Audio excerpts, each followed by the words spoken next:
नमस्कार। खबर उत्तर प्रदेश में आपका स्वागत है। मैं हूं कपिल मिश्रा और खबरों के विस्तार से पहले नजर डालेंगे आज की हेडलाइंस पर।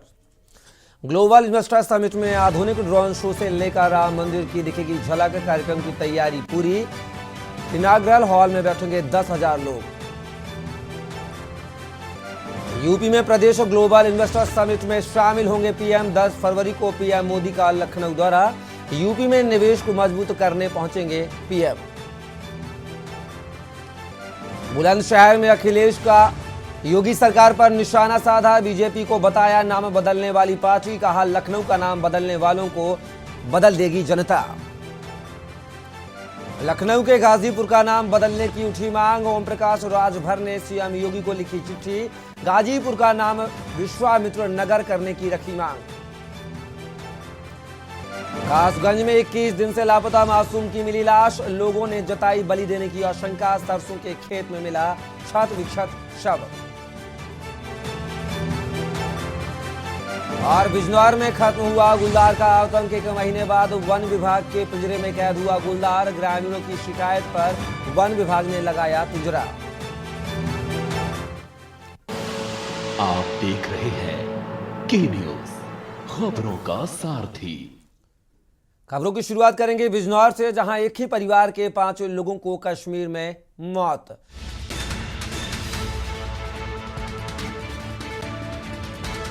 कुपवाड़ा में घर में दम घुटने से परिवार के सदस्यों की हुई मौत। बिजनौर के मंडवाली गांव का रहने वाला था परिवार। पति पत्नी और 3 बच्चों की मौत की खबर से हड़कंप। 17 साल से कुपवाड़ा में सैलून चला रहा था माजिद। ठंड के चलते घर में अंगीठी चलकर रखी थी। बिजनौर में रह रहे परिवार में मचा कोहराम। बिजनौर कोतवाली के मंडवाली के रहने वाले थे सभी। बिजनौर से खबर, जहां पर एक ही परिवार के 5 लोगों को कश्मीर में मौत हुई। और इस खबर पर हमारे साथ जहीर अहमद संवाददाता हमारे साथ जुड़ चुके हैं। जहीर, एक ही परिवार के 5 लोगों की दम घुटने से मौत हुई है, क्या कुछ जानकारी? बिल्कुल, देखिए मैं आपको बता दूं, बिजनौर शहर कोतवाली क्षेत्र के मंडावली गांव का रहने वाला माजिद था, जो अपने पूरे परिवार के साथ पिछले 15 साल से जम्मू कश्मीर के कुपवाड़ा में एक अपना सैलून चलाता था और वहीं पर रहता था। कल माजिद की पत्नी के एक बच्चा पैदा हुआ था। घर में ठंड अधिक होने की वजह से उन्होंने हीटर और अंगीठी चला दी, जिससे दम घुटने से 5 लोगों की मौत हो गई है। मौत की खबर जैसे ही बिजनौर में मिली तो इनके परिवार वालों में कोहराम मच गया। परिजनों का रो रो कर बुरा हाल है। फिलहाल बताया जा रहा है कि सभी शवों का पोस्टमार्टम जम्मू कश्मीर में किया जा रहा है और वहां से बॉडी आज देर शाम से चलेंगे। कल शाम तक बिजनौर पहुंचने की संभावना है। जी चलिए जहीर, तमाम जानकारी को साझा करने के लिए बहुत बहुत शुक्रिया आपका। तो बता दें, एक ही परिवार के 5 सदस्यों की दम घुटने से मौत हुई है।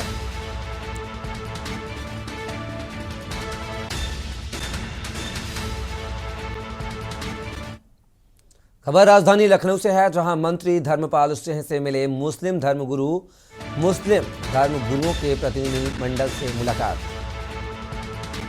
मुस्लिम धर्मगुरुओं के प्रतिनिधि मंडल ने की मुलाकात। मंत्री दानिश अंसारी के नेतृत्व में मिला प्रतिनिधिमंडल। आज मदरसा शिक्षा के मुद्दे पर हुई बातचीत। वक्फ से जुड़े मामलों को लेकर भी हुई चर्चा। मुसलमानों के अहम मुद्दों पर गहन चर्चा। धर्म गुरुओं ने सरकार के समक्ष रखी अपनी बातें। मंत्री दानिश अंसारी के साथ पहुंचे धर्मगुरु। खबर लखनऊ से, जहां पर मंत्री धर्मपाल सिंह से मिले मुस्लिम धर्मगुरु।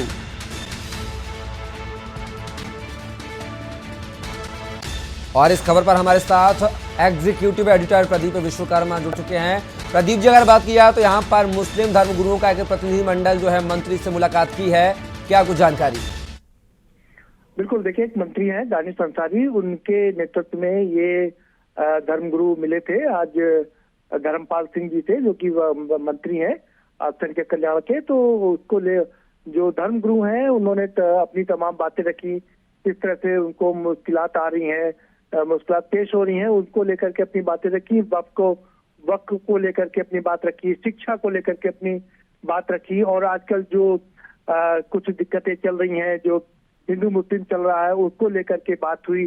जो मदरसे की शिक्षा को लेकर के बीच बीच में बातें उठती रहती है, उसको लेकर के बात हुई। हज को लेकर के बात हुई। और ये अच्छी बात यह कि अभी हाल फिलहाल केंद्र की सरकार ने हज को लेकर के एक बड़ा फैसला लिया और करीब करीब फ्री कर दिया है। तो 70 से 80 हजार रुपए का फायदा हुआ है प्रत्येक हज यात्री को।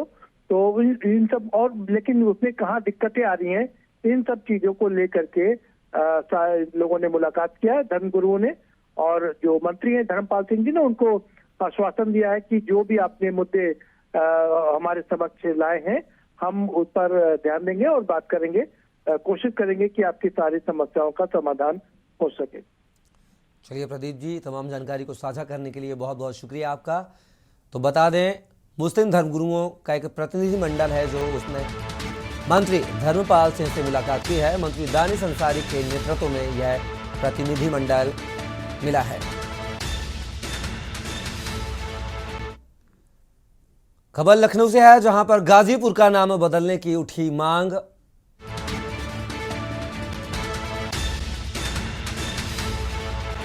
ओम प्रकाश राजभर ने सीएम योगी को लिखी चिट्ठी। गाजीपुर का नाम विश्वामित्र नगर करने की मांग की गई है। सुभाषपा अध्यक्ष ने सीएम योगी को भेजा प्रस्ताव। खबर लखनऊ से, जहां पर गाजीपुर का नाम बदलने की मांग उठी है। ओम प्रकाश राजभर ने सीएम योगी को लिखी चिट्ठी। गाजीपुर का नाम विश्वामित्र नगर करने की मांग की गई है। सुभाषपा अध्यक्ष ने सीएम योगी को भेजा प्रस्ताव।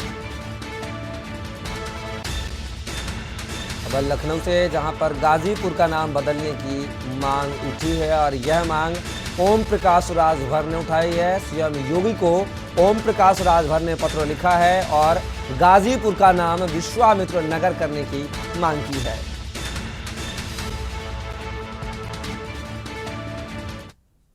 सुहेलदेव भारतीय समाज पार्टी के राष्ट्रीय अध्यक्ष माननीय ओम प्रकाश राजभर जी ने गाजीपुर और बहराइच जिले का नाम बदलने के लिए माननीय मुख्यमंत्री जी को पत्र लिखा है।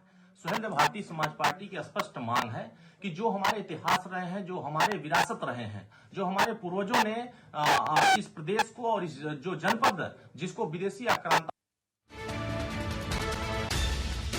पर सुभाषपा अध्यक्ष ने सीएम योगी को पत्र लिखा है, जिसमें उन्होंने गाजीपुर का नाम बदलने की मांग की है। कहा है कि गाजीपुर का नाम बदलकर विश्वामित्र नगर किया जाए।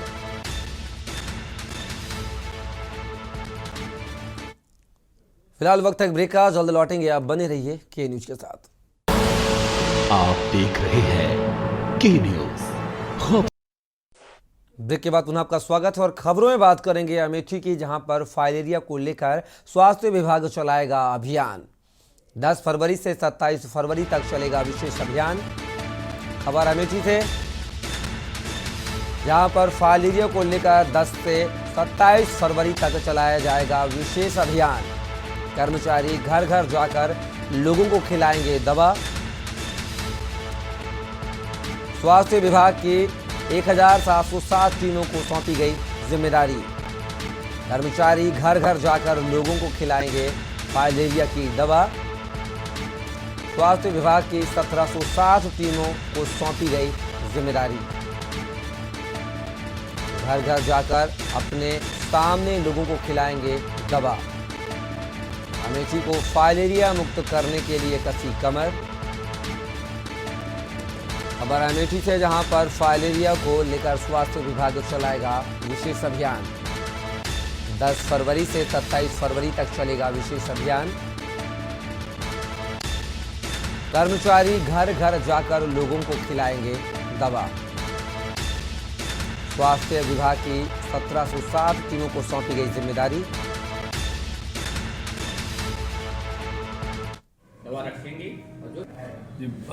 अमेठी जनपद में ये फाइलेरिया से मुक्ति के लिए हमारा RDA कार्यक्रम यहाँ चलाया जाएगा, जो कि 10 फरवरी से लेकर 27 फरवरी तक चलाया जाएगा। इस कार्यक्रम के अंतर्गत 3 दवाएं हैं। आयुर्मेक्टिन, अल्बेंडाजॉल और डाइएथाइल कार्बाजीन। ये तीनों दवाएं हमारी कार्यकर्ता जो हैं वो घर घर जाके पात्र व्यक्तियों को खिलाएंगी। इसमें 1 वर्ष से ऊपर के सभी बच्चों को और सभी वयस्कों को खिलाई जानी है दवा। वो हमारे कार्यकर्ता जो जाएंगे वो बताएंगे किसको कितनी दवा खिलानी है। खबर बदायूं से है, जहां दिव्यांग के साथ दबंगों की गुंडागर्दी। दिव्यांग को सड़क पर गिराकर पीटने का वीडियो। परेशान कर बच्चों को दिव्यांग ने मारा था थप्पड़। बदला लेने के लिए दबंगों ने दिव्यांग को पीटा। दिव्यांग युवक के परिजनों ने थाने में दी तहरीर। घटना का पूरा वीडियो सीसीटीवी कैमरे में कैद हुआ है। युवा मंच संगठन ने घटना पर जताई आपत्ति। थाना उसहैत कस्बे का पूरा मामला बताया जा रहा है। बदायूं से खबर, जहां पर दिव्यांग के साथ दबंगों की गुंडागर्दी सामने आई है। दिव्यांग को सड़क पर गिराकर पीटा गया, जिसका वीडियो भी सोशल मीडिया पर वायरल हुआ है। परेशान कर रहे बच्चों को दिव्यांग ने थप्पड़ मारा था। उसी के चलते बदला लेने की नीयत से दबंगों ने दिव्यांग को जमकर पीटा। दिव्यांग युवक के परिजनों ने थाने में दी तहरीर। घटना का पूरा वीडियो सीसीटीवी कैमरे में कैद हुआ है। युवा मंच संगठन ने घटना पर जताई आपत्ति। थाना उसहैत कस्बे का बताया जा रहा पूरा मामला।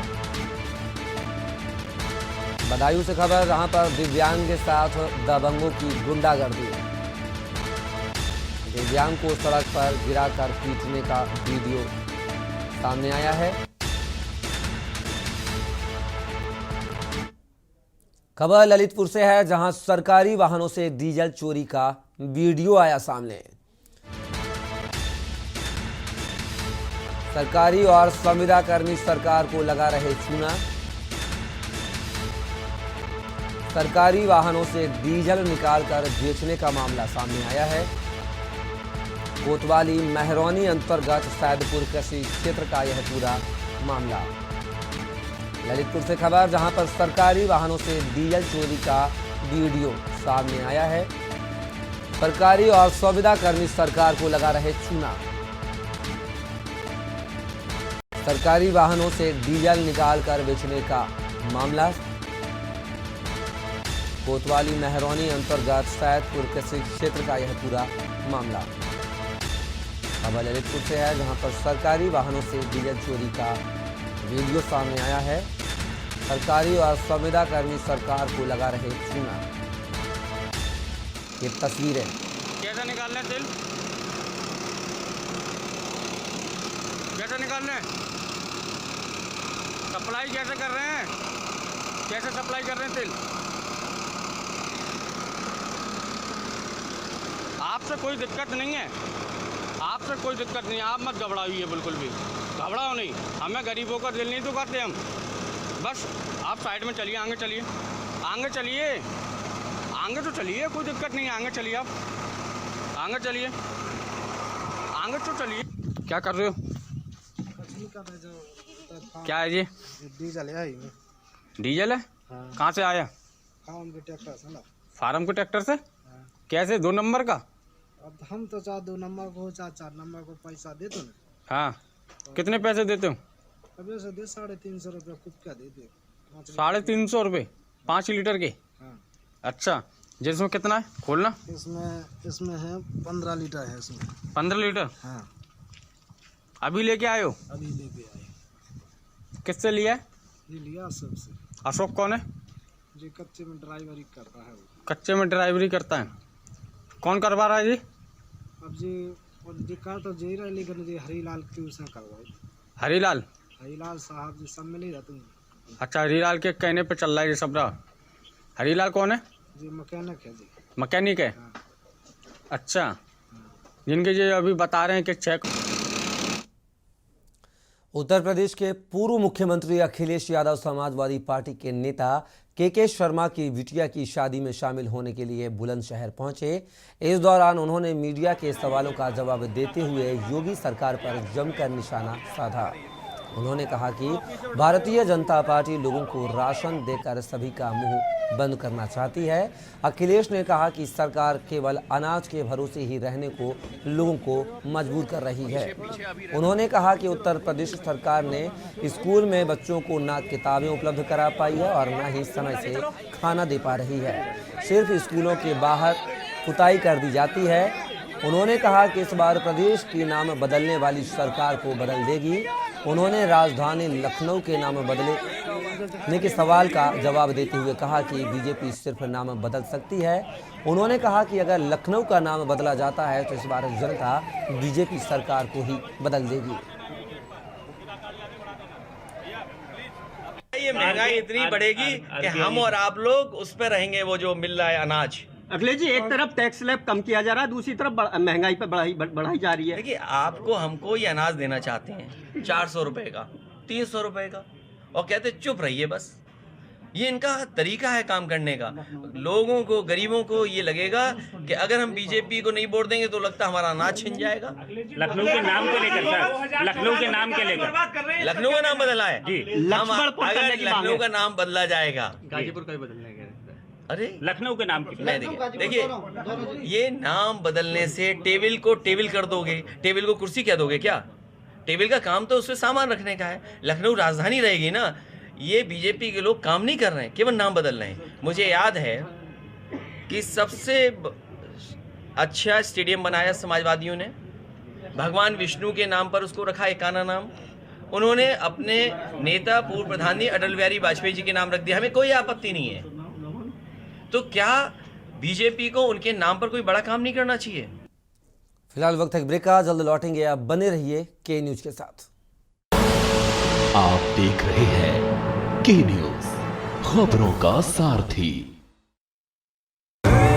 देखें कौन नया खिलाड़ी आया है, समझा देते हैं, प्यार से समझाएंगे। ये तो अपनी जुबान है। जुबान एक हो तो दिल भी एक होने चाहिए। विमल, बोलो जुबान केसरी। शादी का किचन महके जहां, गोल्डी किचन किंग मसाले 100% हो वहां। जहां जाए रिश्ते बनाए गोल्डी मसाले। देखें कौन नया खिलाड़ी आया है, समझा देते हैं, प्यार से समझाएंगे। ये तो अपनी जुबान है। जुबान एक हो तो दिल भी एक होने चाहिए। विमल, बोलो जुबान केसरी। आप देख रहे हैं के न्यूज, खबरों का सारथी। ब्रेक के बाद पुनः आपका स्वागत है। खबर लखनऊ से है, जहां समाजवादी पार्टी के प्रदेश अध्यक्ष नरेश उत्तम पटेल ने प्रेस वार्ता की और 2020-21 पुलिस भर्ती मामले पर सरकार पर सवाल उठाए। नरेश उत्तम पटेल ने कहा, ब्लैक लिस्टेड भर्ती एजेंसी NSEIT से भर्ती परीक्षा कराई गई है। 10 परीक्षा केंद्रों पर नकल कराकर धांधली की गई है। सपा प्रदेश अध्यक्ष ने कहा, SC और ST के स्थान पर सामान्य परीक्षार्थियों का चयन किया गया है। परीक्षा संबंधी मामला हाई कोर्ट में निर्णय हेतु लंबित है। सपा ने 3 विधायकों को इसकी जांच सौंपी गई थी। घोटाले में एक अभ्यर्थी ने मंच पर आकर अपनी पीड़ा व्यक्त की। सपा प्रदेश अध्यक्ष ने मीडिया से मामले को प्रमुखता से उठाने की मांग की।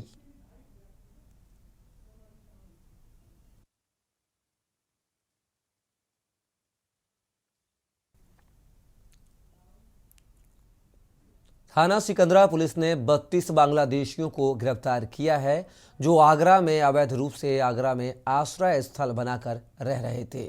वहीं पुलिस ने 32 लोगों में से 28 बांग्लादेशियों पर मुकदमा दर्ज कर उन्हें जेल भेज दिया है। इसी को लेकर आज पुलिस लाइन में आयुक्त कार्यालय के बाहर विश्व हिंदू परिषद और बजरंग दल ने प्रदर्शन किया। जमकर इस दौरान नारेबाजी की गई। वहीं प्रदर्शन कर रहे लोगों ने कहा कि आगरा में तमाम जगह बांग्लादेशी आश्रय स्थल बनाकर रह रहे हैं बांग्लादेशियों के डॉक्यूमेंट आसानी से बन जाते हैं। ये तमाम बातें ज्ञापन के जरिए आगरा कमिश्नर तक पहुंचाई गई। आगरा कमिश्नर ने आश्वासन दिया है कि जल्द एक बड़ा अभियान चलाकर सबकी जांच कराई जाएगी। जल्दी बना रहा था इधर से बना। आज ज्ञापन दिया है। ये विषय है कि कुछ बांग्लादेशी आगरा शहर में जगह जगह अपना एरिया बढ़ाते जा रहे हैं और लोगों को लाते जा रहे हैं, जो कि बहुत सारे लोग इकट्ठे हो रहे हैं। उनके पास जब हम लोग पहुंचते हैं तो उनके पास उनके आधार कार्ड है, पैन कार्ड है। इसलिए ज्ञापन दिया कि अवैध रूप से ये मस्जिदों के पास, मजारों के पास जगह घेर रहे हैं, मकान बना रहे हैं। ये लोग हैं कौन, इनकी तादाद इतनी क्यों बढ़ती जा रही है? और पुलिस आयुक्त साहब ने हमें आश्वासन दिया कि ये सारी चीजें चेक कराएंगे और हम आप लोगों के माध्यम से निवेदन करते हैं पुलिस से कि आप लोग चेक करा लीजिए, नहीं तो बजरंग दल स्वयं चेक करने का काम करेगा।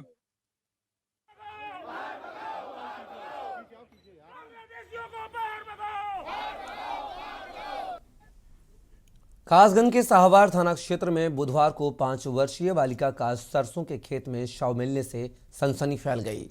बताया जा रहा है कि बालिका 21 दिन से लापता थी। मौके पर पहुंची पुलिस ने शव को कब्जे में लेकर पोस्टमार्टम के लिए भेज दिया है। तंत्र मंत्र जादू टोने के चलते बलि की आशंका जताई जा रही है। दरअसल सहावर थाना क्षेत्र के रोशन नगर गांव का है। यहां के रहने वाले नेत्रपाल सिंह पुत्र नत्थू सिंह उर्फ नेताजी की 5 वर्ष की बिटिया दिव्या घर के पास खेलते समय लापता हो गई थी। इसके बाद परिजनों ने कई दिनों तक आसपास के क्षेत्र में तलाश की। जब कई दिन तक खोजबीन करने के बाद बच्ची का कोई सुराग नहीं लगा तो इस मामले में बच्ची के पिता नेत्रपाल सिंह ने थाना सहावर पर बच्ची की गुमशुदगी की अभियोग पंजीकृत कराया। तभी से पुलिस लगातार मासूम बच्ची की तलाश में जुटी हुई थी। क्या नाम है आपका? नेत्रपाल। नेत्रपाल जी बताइए, आज जो कंकाल मिला है क्या आपकी बेटी का है? हाँ मेरी बेटी का। तो कैसे आपको सूचना मिली? कपड़ा पहचान ले। तो कपड़ा से पहचान हो गई? हाँ, आप की बेटी का है? हाँ हमारी बेटी। अच्छा ये बताइए, इससे पहले क्या जब लड़की आपकी गायब हुई थी तो क्या पुलिस को सूचना दी थी? हाँ दी। पुलिस ने आपकी जो कार्रवाई सही तरीके से करी है? बढ़िया तरीका से सब खेतन में ढूंढी संग में संग। तो क्या लगता है क्यों की गई है आपकी बेटी की हत्या? अब का मालूम साहब क्यों करी गई? बताया जा रहा है कोई बाबा वगैरह आए थे? नहीं बाबा को लेकर कोई किया गया? वो विगत दिनों थाना सहावर पर एक 5 वर्षीय बालिका के गुम होने की सूचना प्राप्त हुई थी। इस सूचना पर अपराध पंजीकृत करके उसकी तलाश जारी थी। आज उसी गांव में रोशननगर गांव के लोगों के द्वारा, परिजनों के द्वारा यह सूचना दी गई कि सरसों के खेत में बच्ची का कपड़ा, जिसके आधार पर उसकी पहचान की गई है, और उसके बाद कुछ हड्डियों के अवशेष प्राप्त हुए हैं। इस सूचना पर हमारी फोरेंसिक टीम, विधि विज्ञान प्रयोगशाला की सभी टीम, डॉग स्क्वाड को यहाँ पर ले आकर के साक्ष्य कलेक्ट किए जा रहे हैं। सरकार की जीरो टॉलरेंस की नीति पर उसके ही नुमाइंदे पलीता लगाते हुए नजर आ रहे हैं। आए दिन घूस लेते हुए कर्मचारी व अधिकारी सामने आ रहे हैं, लेकिन इसके बावजूद भी ये अपनी हरकतों से बाज नहीं आ रहे। ऐसा ही एक आरोप लेखपाल पर एक बुजुर्ग ने लगाया है। रायबरेली के महाराजगंज तहसील के पहनासा गांव निवासी सेवक सच्चिदानंद ने जिलाधिकारी को शिकायती पत्र देते हुए हल्का लेखपाल पर आवास बनवाने के नाम पर रुपए मांगने का आरोप लगाया है। पीड़ित का आरोप है कि उसके पास कच्चा घर था और शासन से उसे आवास मिला था। जब वो उसका निर्माण कराने लगा तो लेखपाल ने रुपयों की मांग की। जब पैसे नहीं दिए तो उसने काम रुकवा दिया। मामले में पीड़ित को न्याय दिया जाए।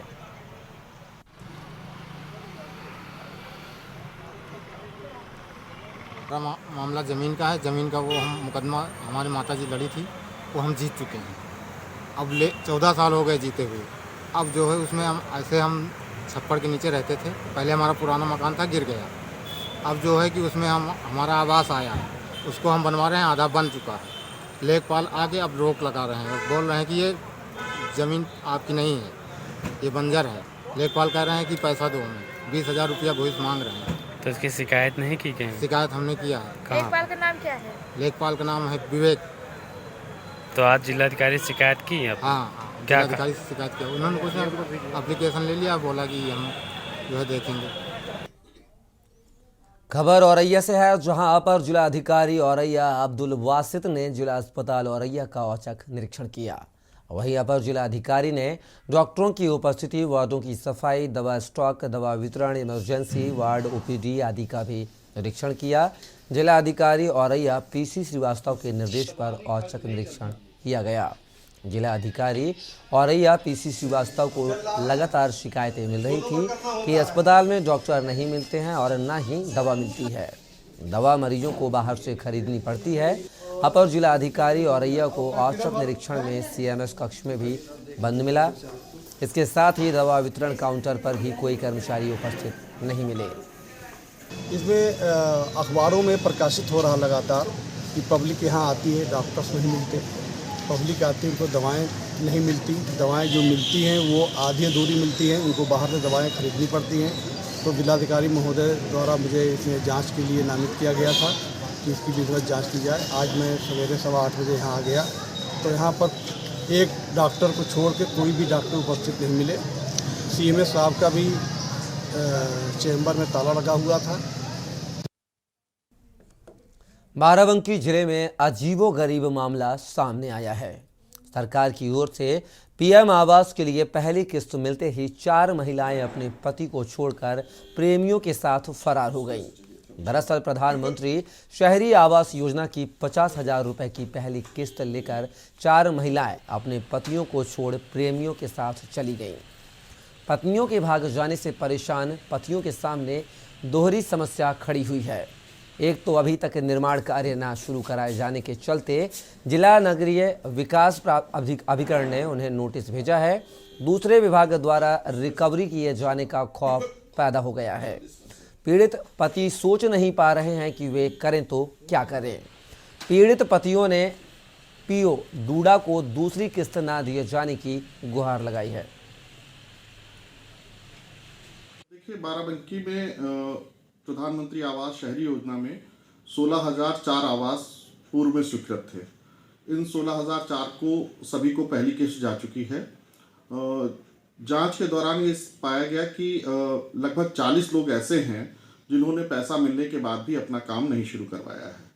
तो फिर जब गहराई से छानबीन की गई और इन 40 लोगों को नोटिस दी गई, तब ये प्रकरण सामने आया कि कुछ ऐसे भी परिवार हैं जिसमें महिलाओं के खाते में पैसा गया था और वो महिलाएं अपना पैसा निकाल के शायद किसी के साथ चली गई हैं, बाहर चली गई हैं। तो इस कारण से जो है उनको नोटिस तो दी ही गई है। उनके पतियों से भी कहा गया है कि इनको आप समझा बुझा के वापस ले आएं। फिलहाल खबरों में बस इतना ही। आप बने रहिए के न्यूज़ इंडिया के साथ।